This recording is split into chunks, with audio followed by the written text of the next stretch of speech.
A lot of this isn't going to make sense to you, and I'm sorry about that. I'm just going to start at the beginning, with the house.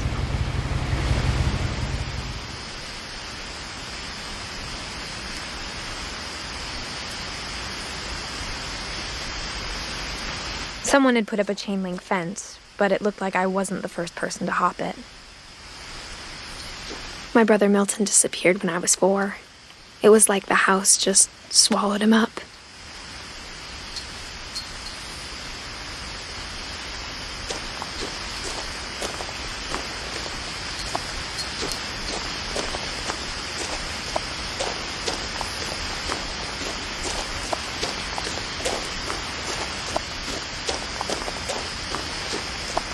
I lived here until I was 11, but I wasn't allowed inside half the rooms.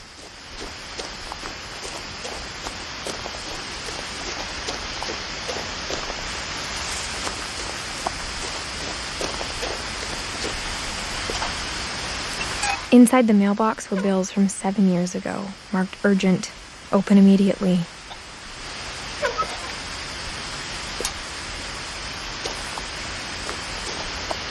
I hadn't been back since my brother Lewis's funeral.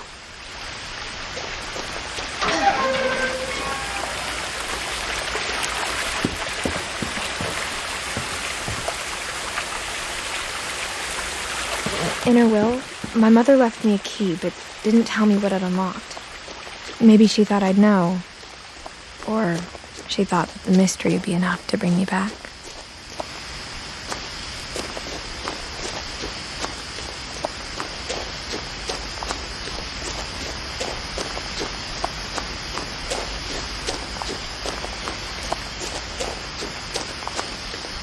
No one had driven this way in a long time, but I saw a few hoof prints.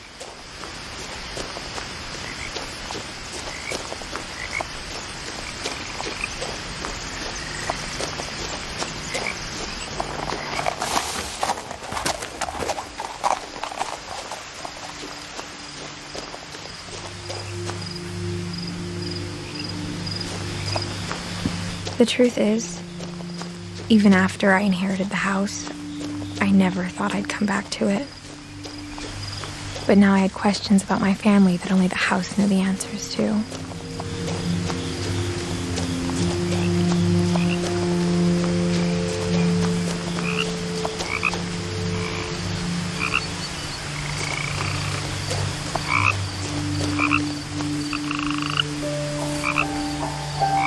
The house was exactly like I remembered it, the way I'd been dreaming about it.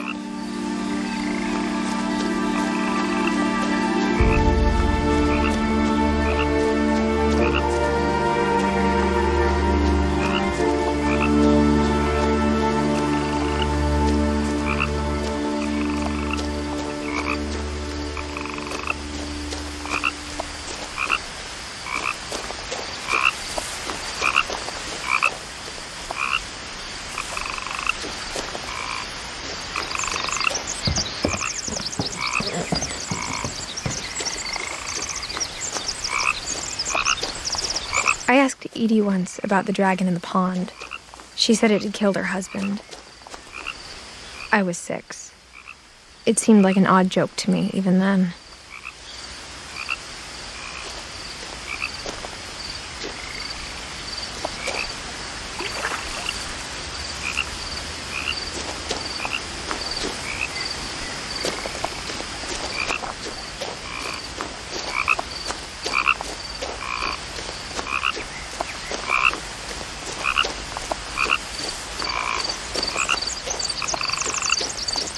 As a child, the house made me uncomfortable in a way I couldn't put into words. Now, as a 17-year-old, I knew exactly what those words were. I was afraid of the house.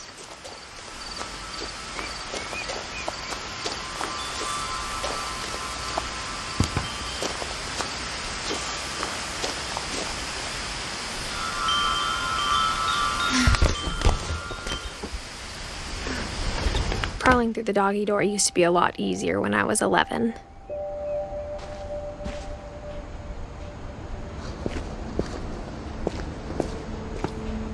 The power had been turned off the night we left.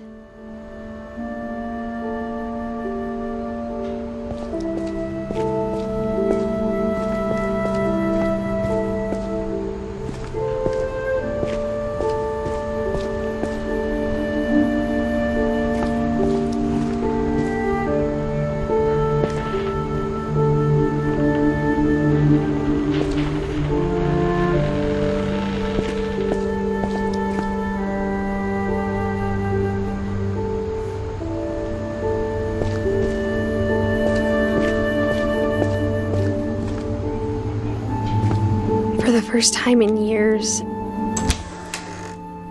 I felt like I was home.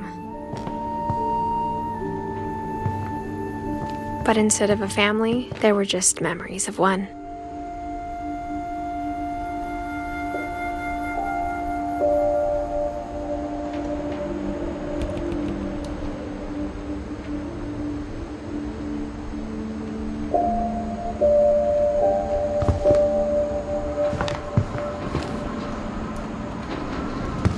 Like how only one restaurant would deliver to our house, so we had Chinese a lot.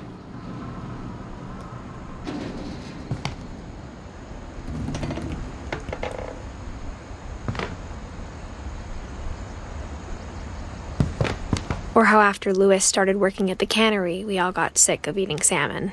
Except our cat, Molly.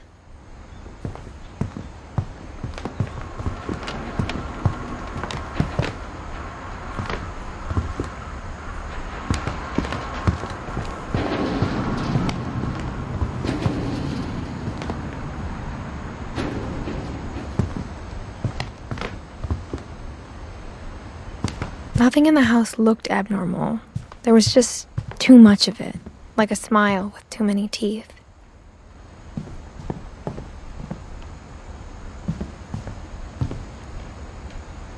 My mom wasn't much of an optimist, but she never stopped believing that my brother Milton was alive.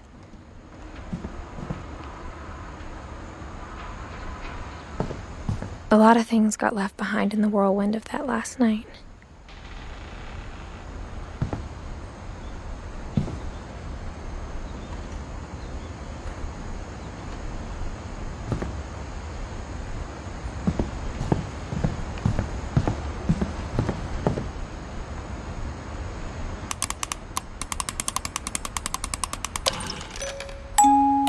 Great-Grandpa Sven built a music box for Barbara, along with the rest of the house.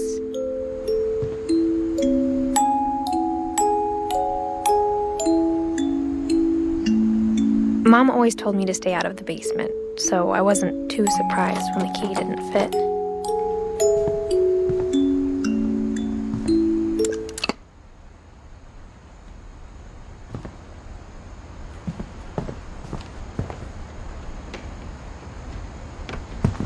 Even the fireplace had a story.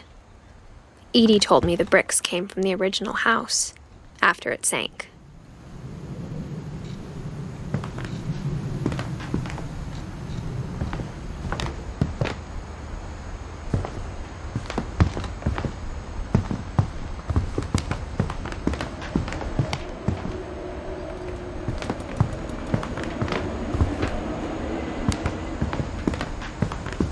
The table was still a wreck from the night we left.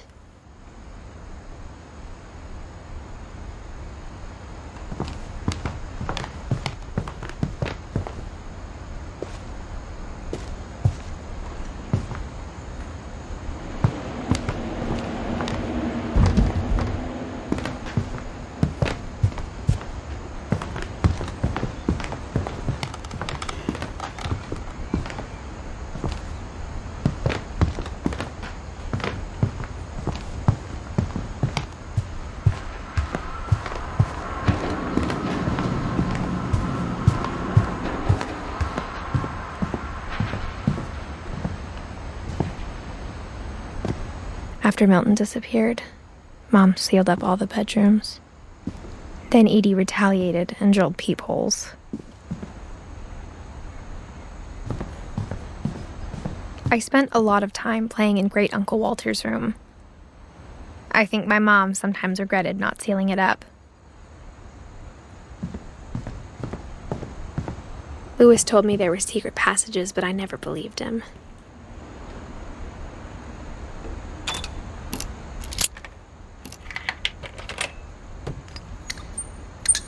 Turns out, my mom was really good at keeping secrets. Now it was time to find out what my mom had been afraid of.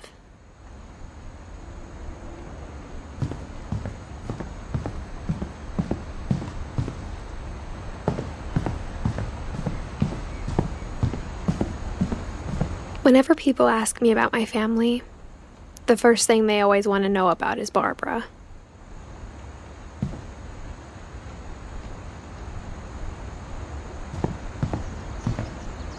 Edie's father, Odin, built the original house.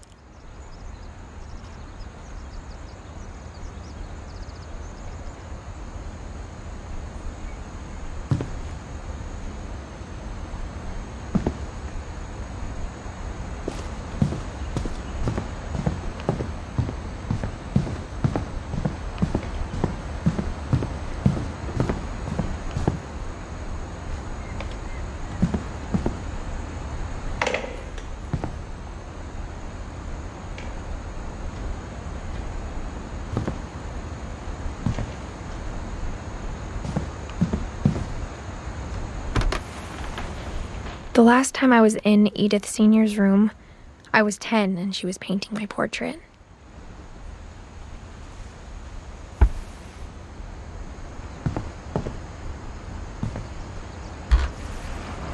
My Grandpa Sam spent 7 years sharing a room with his dead brother, Calvin.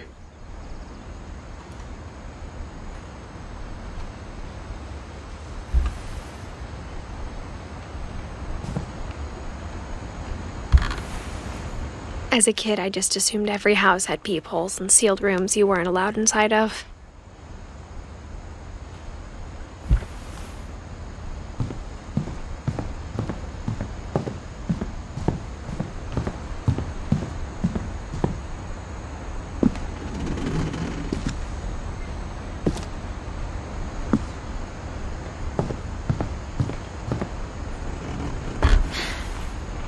Edie told me once that every Finch who ever lived is buried somewhere in the library.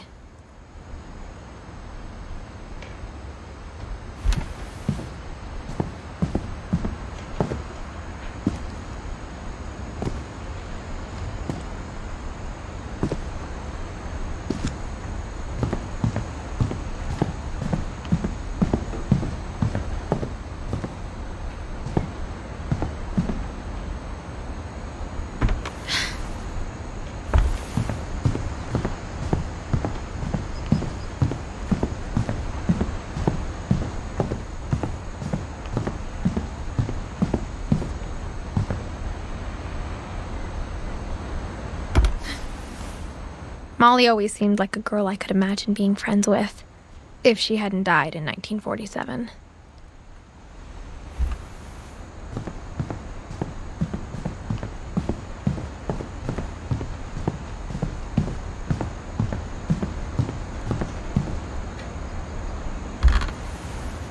Barbara was a child star for 2 years, until America grew out of it.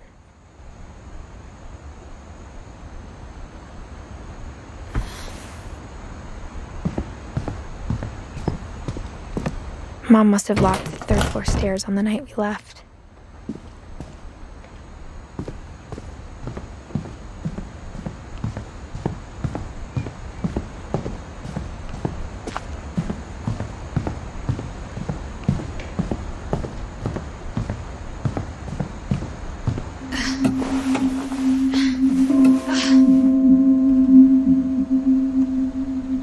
Reading this, maybe it sounds like I had a plan.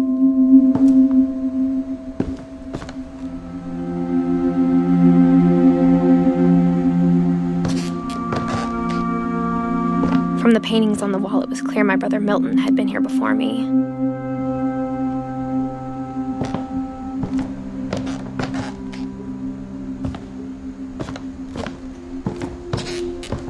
But I had no idea what was behind that door.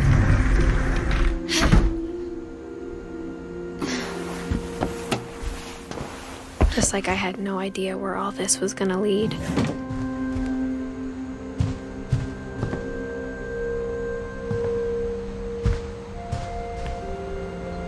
I grew up looking at Molly's room through the peephole. Molly's gerbil had a tiny bedroom with its own even tinier gerbil cage.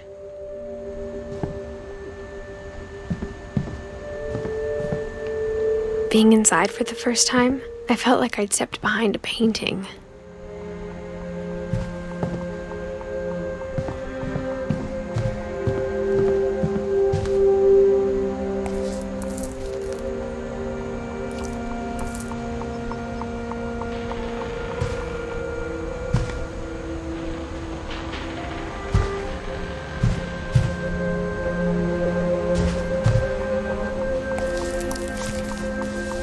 December 13th, 1947. Dear Diary, I'll be gone soon, but I wanted to tell somebody about what's gonna happen. It started when Mom sent me to bed without dinner. I woke up and I was starving, so I looked around for something to eat.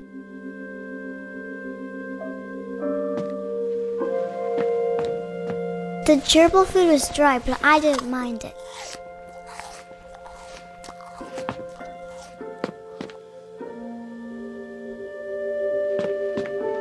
My Halloween candy was all gone.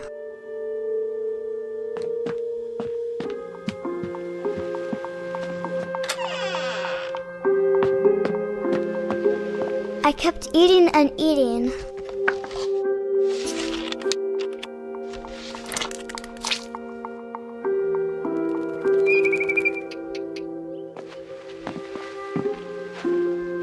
I ate a lot of things that night.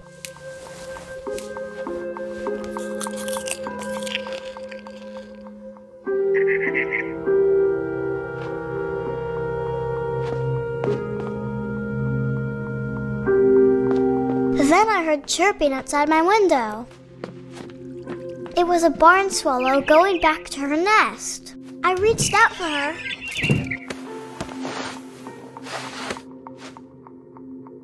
And suddenly,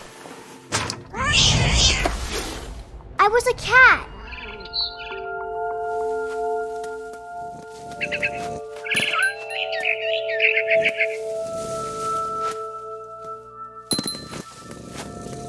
I tried to be quiet, but the bird was really scared.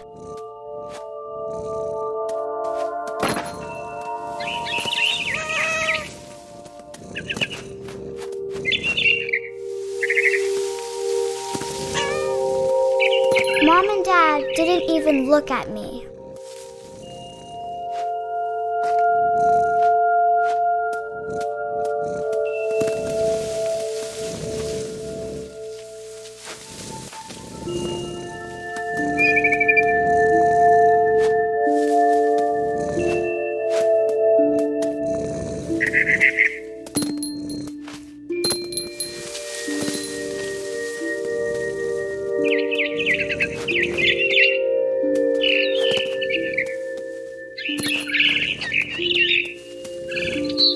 I jumped and I almost got her.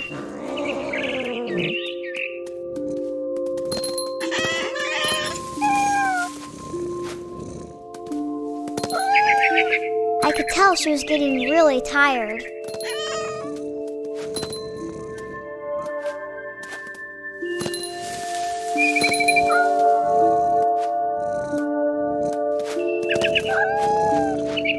Now I was up in the big tree.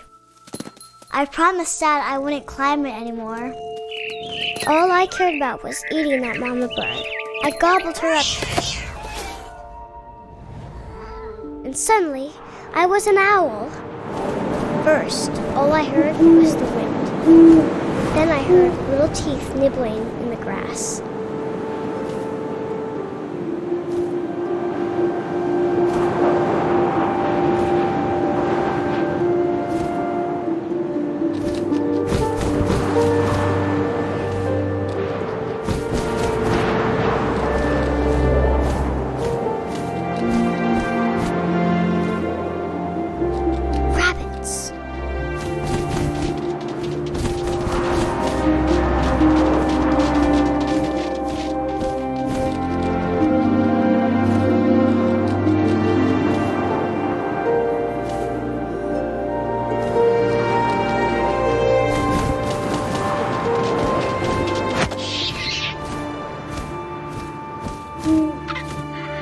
His face looking up and seeing mine through my talons.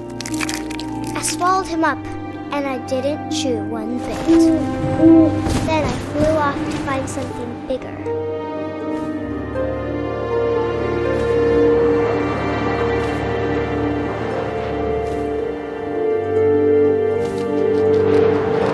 A mama rabbit.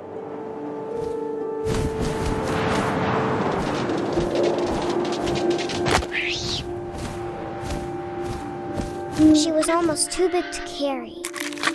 I started choking, but I couldn't stop eating. And suddenly, I was a shark.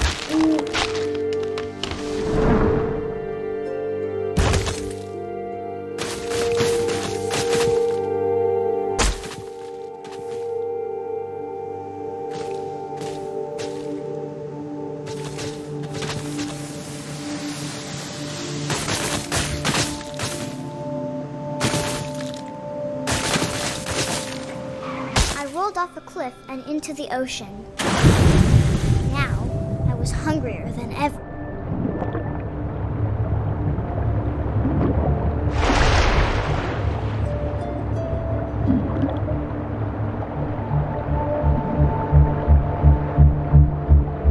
I wanted fat, juicy seals.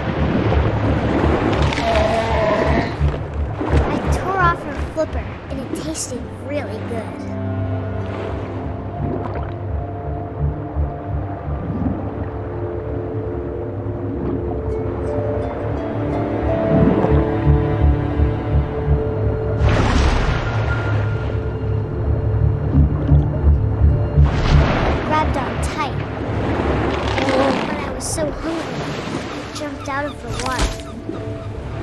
Opened my eyes, everything had changed.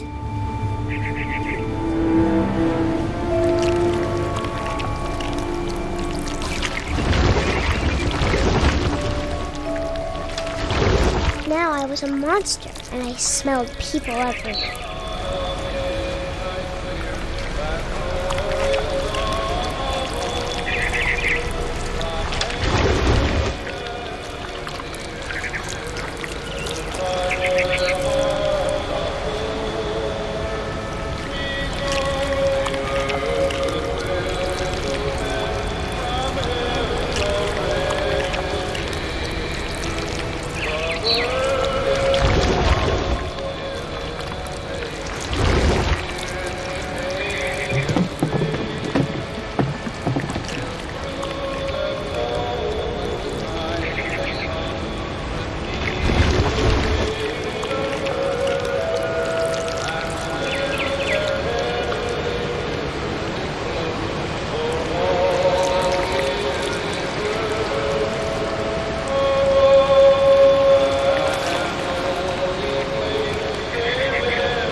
I was big, but I moved real quiet.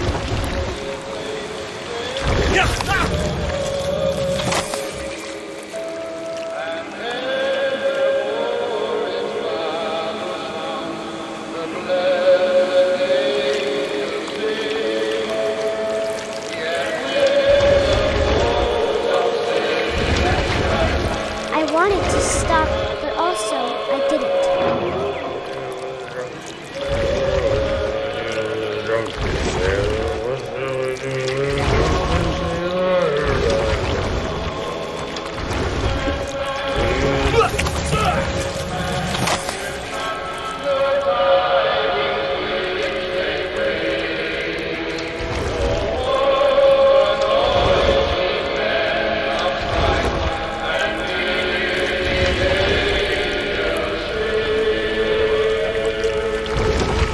After the last passenger, I was still hungry. And across the water, I smelled something new. Something I had to have, so I swam towards it.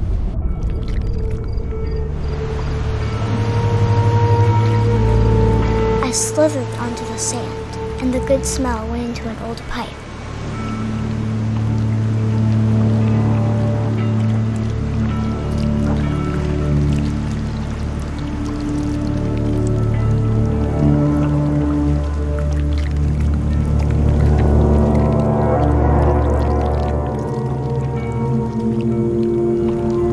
I got closer and closer.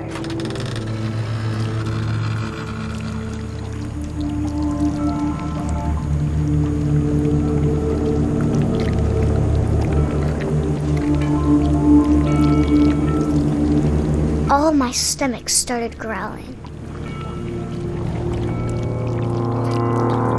And suddenly, I was me again. I held my breath for a long time, but I couldn't hear anything. I think it's waiting for me to fall asleep, but it's not going to wait much longer. It needs to feed, and we both know I will be delicious.